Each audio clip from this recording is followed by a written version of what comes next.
who has been a board member since the inception of the board in 1985. He was also secretary for the NA from 1986 through 1991. Ollie has been known for his very careful notes and for the completeness of any information he provides for the NA. And as a long-term member and participant in the National Association, Ollie is a very important part of this history and legacy project because of his memory and participation in the operations of the National Association. Good morning, Ollie. Good morning. I'm going to start asking you some questions, and we'll see where it goes from there, okay? Yes. When did you join the NABWMP, Ollie? 1984. And how did you hear about the NA? The first reference to the National Association came in an ad in a magazine called The Advocate. I didn't realize completely what it was. And I also got introduced at the Southeastern Lesbian and Gay Conference because that was a workshop, and you were one of the people present at that workshop. I believe the gentleman, the former director, Melvin Ross, was also present. You were talking about there was going to be a convention in 1983 in Columbus, and then Atlanta was coming along in 1984. And I made a decision after the workshop then and there that I was going to show up if any way I could in Atlanta in 1984. And what chapter did you belong to or participate with? Initially, that wasn't in the chapter where I came from in Tallahassee. That did not get set up until about the time, New York, matter of fact, 1986 before a chapter was even set up. See, and how long were you with the Tallahassee chapter? I was there from 1986 until I left the city in June 18th of 1993. Were you a pivotal person in the organization of the chapter? Yes. I see. And how many members did the chapter have? At its greatest extent, it had 15 members. Okay. Looking back now, why do you think you joined? What was your interest in joining when you first heard about it? I became interested in joining, and I really, actually joining, that didn't happen until Atlanta, until I actually had the experience of a convention, because I found out what the statement of purpose was and what the NABWMP was supposed to do, and that appealed to me greatly. Also, there were factors like the influence of a university professor in Tallahassee, and some of the things I was interested in. I was interested in fighting racism because I had done work in doing that. I was interested in gay lesbian concerns because I was already doing that. So it looked like an ideal place.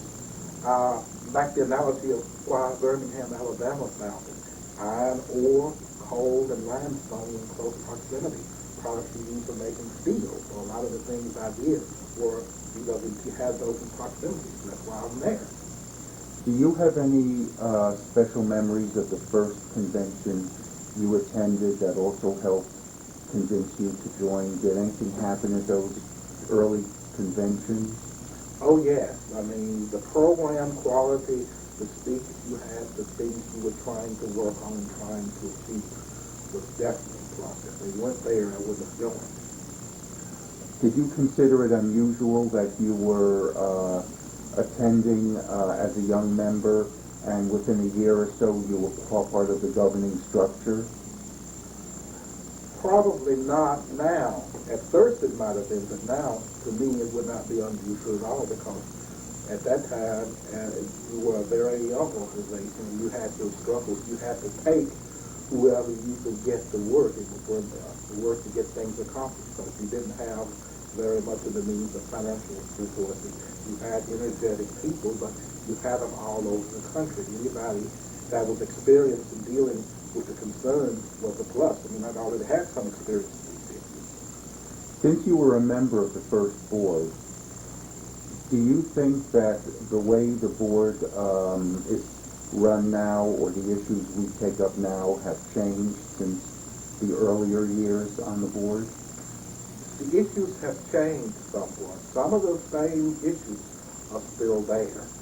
Two of the issues that are still there that have been there since I've been BWT's finances and resources. We've got more than we had then, but there's always a big concern about that.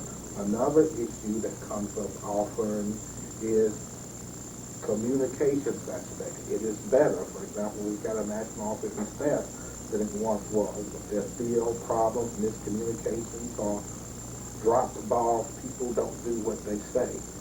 AIDS arose after I became a member. It was not an important thing. That was a big issue. And you had the National Task Force on AIDS Prevention, which went on its own. It's now out of business. You've had the National Black Gay and Leadership Forum. That was concerned. You've had 2 national marches on Washington, and we very well may be heading for another one next spring, which BWT played a role. When I first got there in '85, I don't think those things were even envisioned. And Ollie, what roles did you play on the board? What projects did you handle? Oh, I've done a number of projects, like this current one, Archives and Legacy. I've worked on that. I facilitated a convention, the Make It Happen 1989 convention in Tallahassee.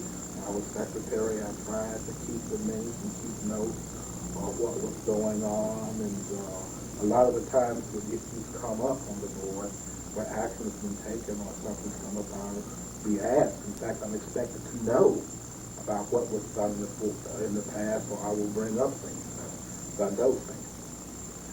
If you could name one special thing that you're proud of as far as your board service over these many years, could you name one thing? Yes, I could. I could name the convention of 1989, despite the glitches and problems we've had, and a couple of cases of just plain poor hospitality. I don't particularly like that, but overall the program thing, that's what the program content of it, that's what I love the most, able to program it. I got very positive reviews of the workshops and things that happened there. One of the things especially was the financial workshop, a very intense session with Leland and Wyckoff, because finances were a problem then as they were now. I was very happy. Former co-chair Kim Wilson said it was the best financial workshop he's ever attended. I'm glad that people were helped and benefited from that.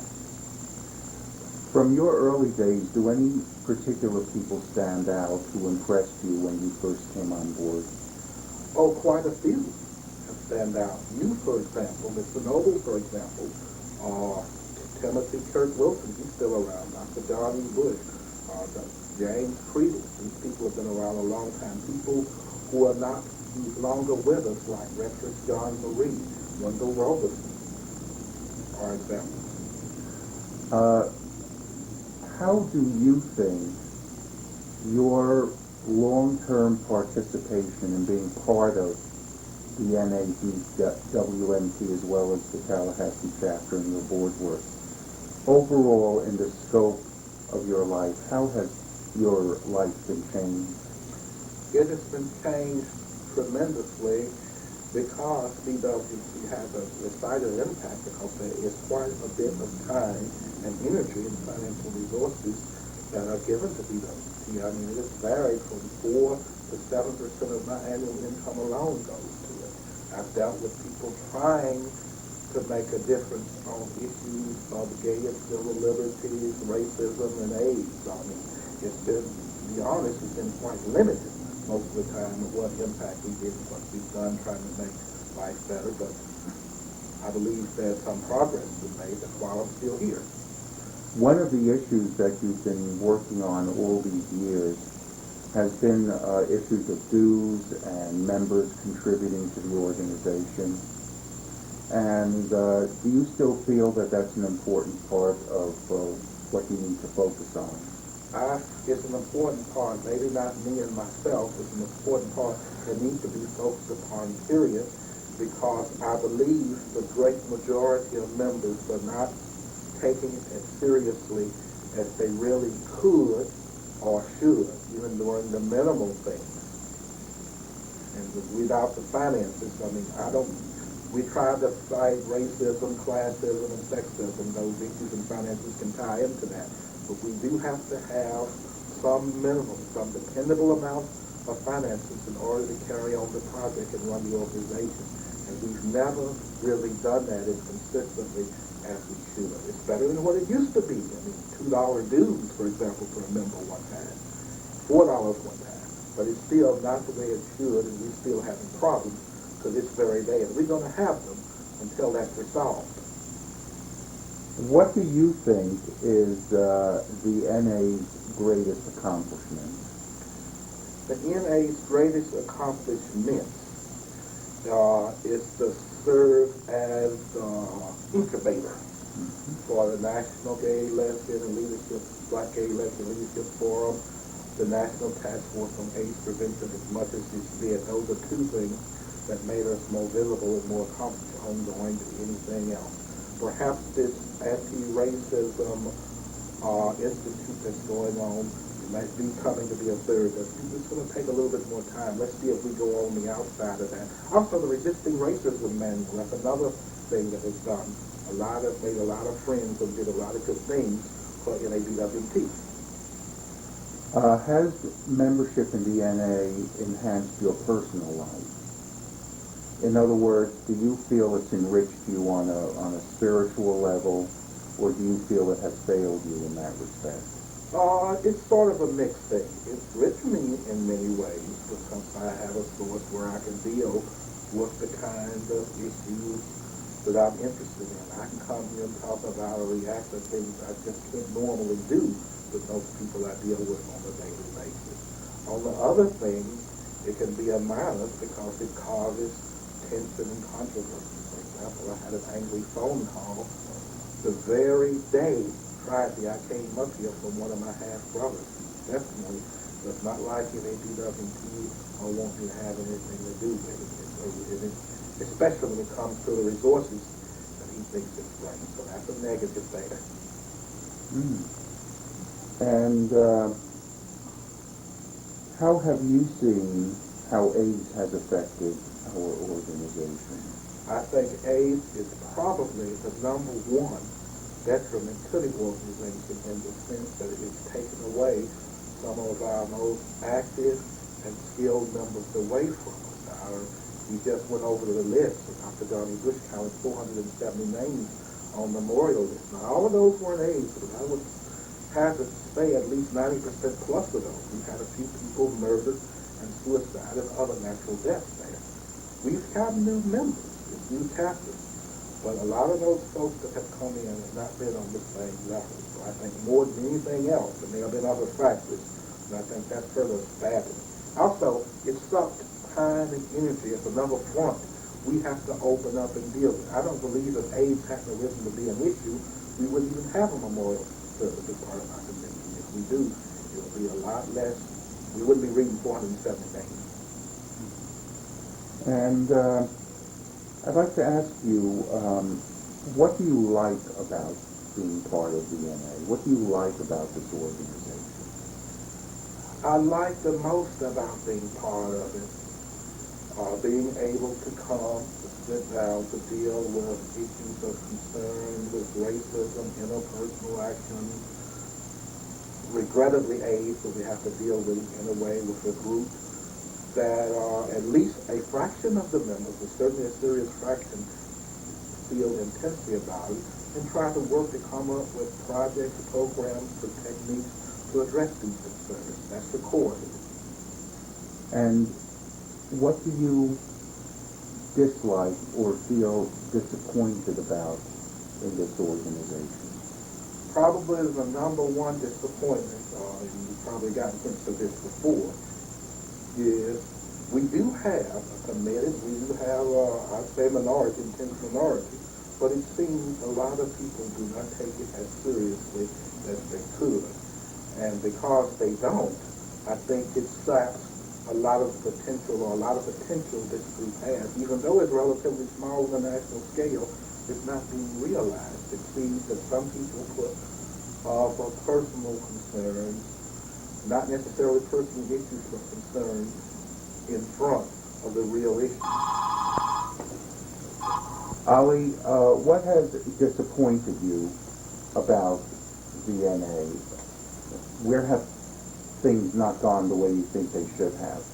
I feel that many, a societal segment of the members, do not take it as seriously as they should or could. I feel that not necessarily personal agendas per se, but personal concerns tend to be more important rather than dealing with the issues at hand. So we have a number of opponents of things that we desire, and some of those were articulated by the speaker this morning, that aren't going to happen unless serious work and effort is put forward. Sometimes personal pleasure has got to go on the shelf to do these things. I mean, one of our speakers, 1994 in Arlington, that our representative was that Stutz, who spoke. He mentioned parties and so forth, so there's some time for it. And you got to have some. You can't be heavy all the time. Have some levity. But we can't have that as a primary concern until we've worked politically, socially, and economically to resolve some of these issues. I think if we did that, we would have more progress. In the NABWP would be a more accomplished and respected organization. If you could set priorities for what the NA should be doing, what would you list as, say, the top 3 priorities?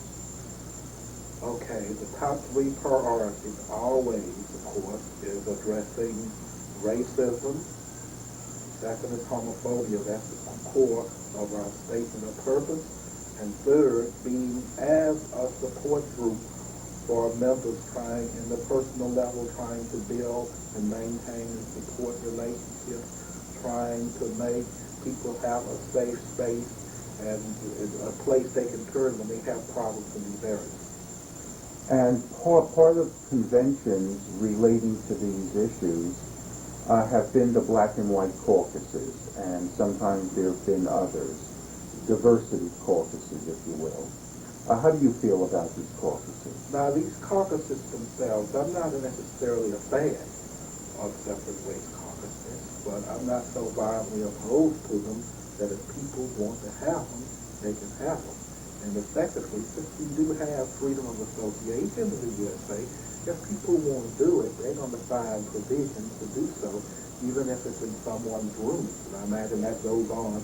People can sit in someone's room and discuss things as it is. If we fought that battle, I think there was a slap about a little bit in Detroit in 91. We had it in Charlotte. And of course, it could be a contentious issue today, where we've got our governing House of Delegates meeting opposite times of the caucuses. And the fact that the chairman of this convention has raised that he's gotten an earful about that concern. Looking back over the 15 or so conventions that you've attended, is there any, outside of the Tallahassee one in which you were so intimately involved, are there other conventions that stood out in your mind for either events that occurred or for special people there or location or whatever? Okay, the Los Angeles Convention of 1985 stood out because that was the one that had 2 keynote speakers. It had its share of controversy, and I believe there might have been some contentiousness between the hotel staff and the people going about a couple of incidents that happened there, but that was one that stands out. Boston, because of his rich cultural content, 1988, that's another one that stood out. Also, another one that was well-run, and I mean, just for the coherence and well-run nature, is the Detroit one in 94. I like that one too. All of them have been good, but those are ones that could stand out. Did you ever feel that there was too much emphasis on social activities at conventions as opposed to more serious pursuits?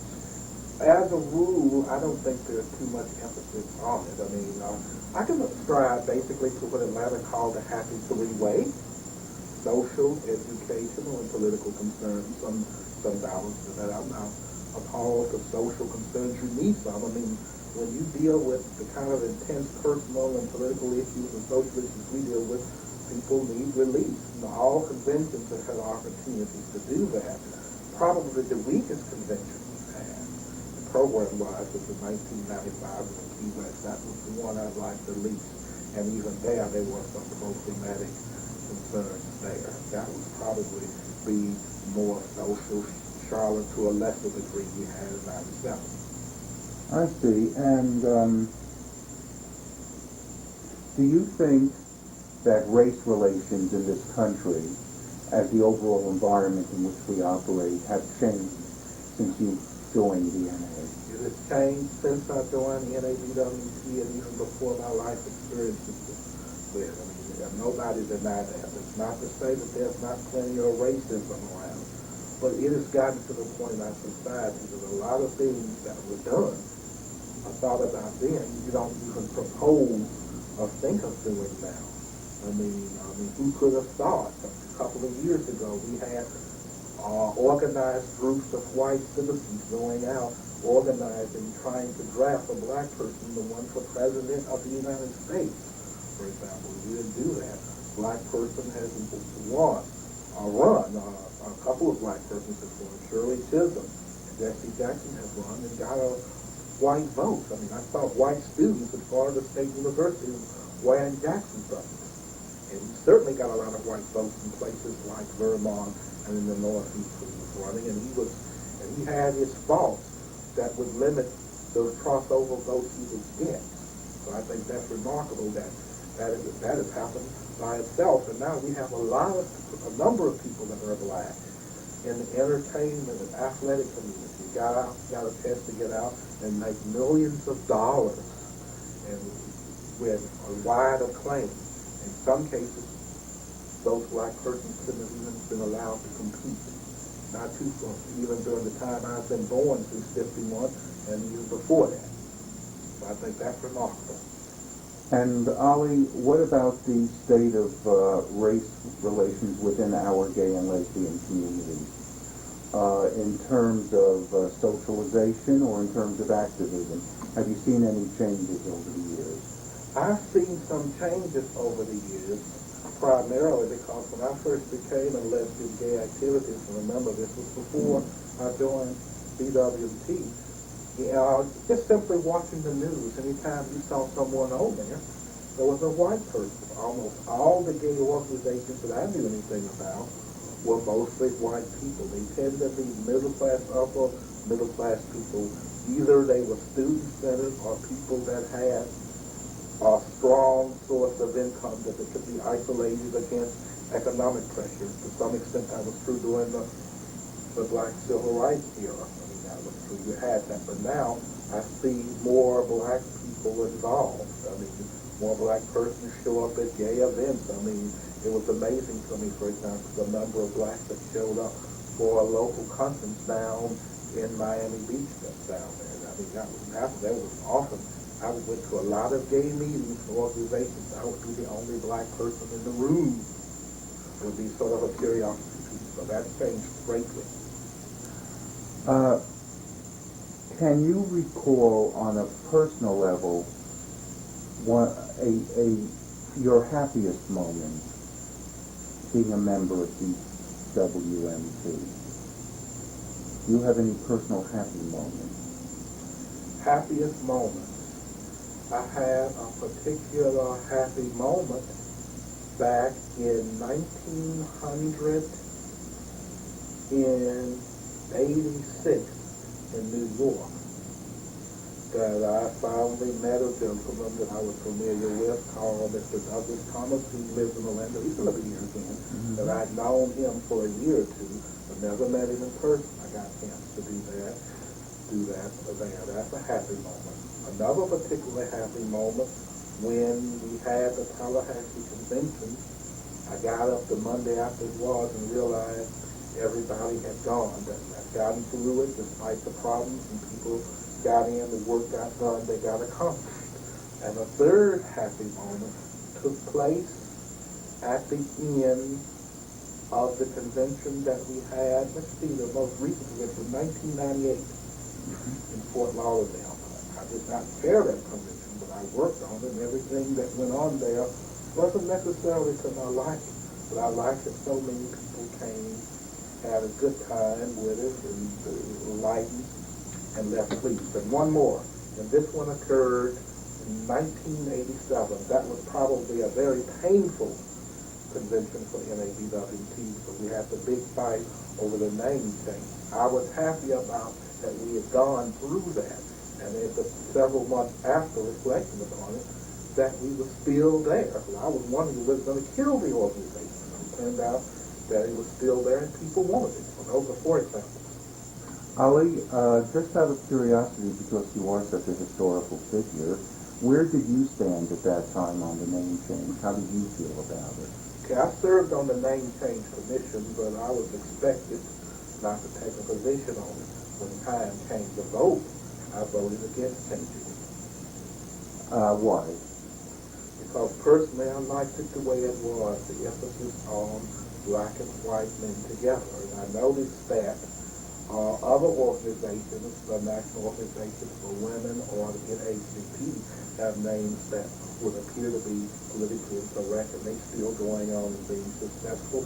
And I also know even after that, that even though we have that name, it does say it's a multiracial, multicultural organization, a gay one, for all people. People of other ethnic groups can and do get elected and serve. We've had at least 5 cases of that. So the fact that it is open for that is fine to me, whatever the name is. And the fact is, most of our members are that. Ollie, if you could you recall what might be in your mind the saddest time? Okay, as you might expect, the saddest time goes back to the Tallahassee thing. That probably did more damage than anything else. What it was, I mean, there are things that have gotten back to me. Some I know are true, some may not be true, because like any group, and especially sometimes ours, get innuendo stuff. I think a lot of people misunderstood what the reasoning was. The convention was offered there and what was trying to accomplish. And also the nasty criticism about the city. I figured that they were throwing mud and stuff at my home. I lived in that city. I loved that city when I was there. And some of the criticisms and things were said, I know were fact weren't true. And I know some of the things they were complaining about, that they had problems in their own community. And actually the city is not that bad as far as being receptive to gay persons. Now, we don't have a huge gay community. We don't have 20 or 15 nightclubs. But actually, you can be a black person and a gay person and do well. The city has elected black to its government, its county commission, the county and the city commission, been elected at large. Blacks are a minority in Tallahassee. 30% of the city, 25% of Leon County has done that. Got a statue of a black person downtown. When it was asked to focus one time on a specific gay issue, a gay film festival in the public library, the gay position was sustained. And so I think that's pretty long ways for what is typified as a southern city that's isolated in the deep south. I think it did pretty good. It even has a gay pride festival that's gone on for at least 4 years. In fact, it was celebrated even before, at least a couple of times before I left the city. I mean, how many cities of 130,000 people do you have gay pride celebrations? I would like to ask, do they have them in Jackson, Mississippi, Birmingham? They're bigger than Tallahassee if you're going back to the side. So I think the membership did a great disservice about that, and we're fighting prejudices and bias, and I think it's doing it. And maybe some people maybe felt selfish, sociological, or psychic needs that they wanted to fulfill that they couldn't fulfill there. So that was one of my sadnesses about that. And you had some of that to some extent in Key West. There was a lot of nasty stuff that came out that I knew wasn't true. Ollie, looking ahead now, what do you think is the future of the NABWNT? I want to be optimistic. I will say that NAB